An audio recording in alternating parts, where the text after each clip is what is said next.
They're super motivated in this one. They're not overlooking the Bears this year. Teddy, that being said, how can the Bears win this game? You immediately go to the defensive side of the ball, but you just heard Darlington talk about the injuries in terms of what the pass rush is. It's strange that, I mean, you got a young rookie quarterback, Sam, that you want to take care of, but in this game, he's got to be a star. Really a superstar, because that's the formula to go up against Tampa Bay and all the injuries they have in the secondary. So if you have a quarterback that can spread it out, light it up. When did they have their two biggest games where they struggled? Dak played really well against this secondary, the Rams, and the Rams played really well against them. Two quarterbacks in Stafford and Prescott. You don't have that in Fields, but so how do you see the answer right there? That's the answer. That's how we tackle him. But we got this young quarterback. So do you turn him loose? I think you cut him loose. I mean, what do you have to lose? You're playing the defending world champs. We know that Justin Fields has the talent.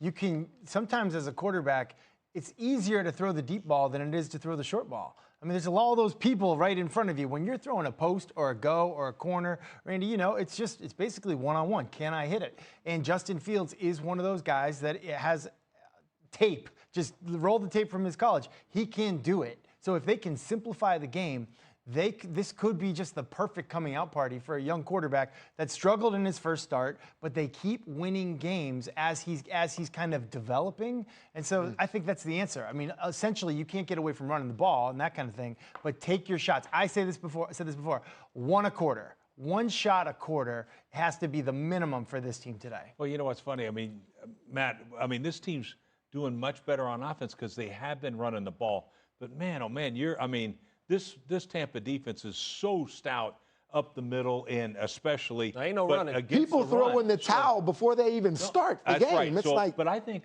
Chicago's gonna stay the course a little bit.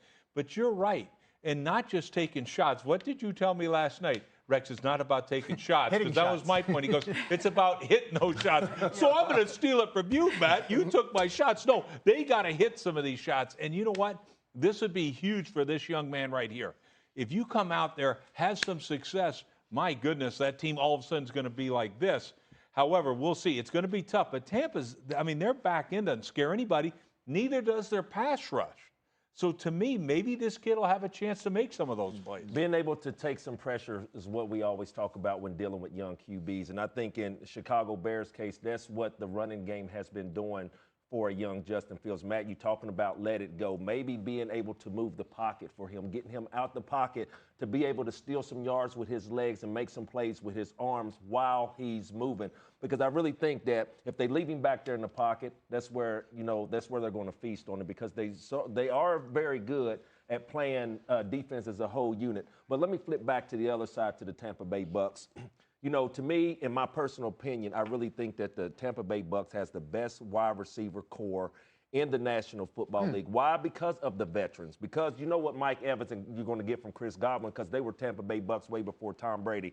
But the reason why I call it the most complete and the best wide receiver core, because of injuries like this. Rob Gronkowski, we haven't seen him in a few weeks. AB is going down today, but what are they doing? They take a licking but keep on ticking. So today, going against, you heard Darlington talking about a guy like Chris Godwin, but you also have to watch out for Mike Evans, backside, single receiver in the red zone. That's where he's doing a lot of his work at for Tom Brady in this offense. Yes, sir. I thought it was key when Darlington said Tristan Wirfs struggled last year against Khalil Mack. And Thanks for watching ESPN on YouTube. For live streaming sports and premium content, subscribe to ESPN+.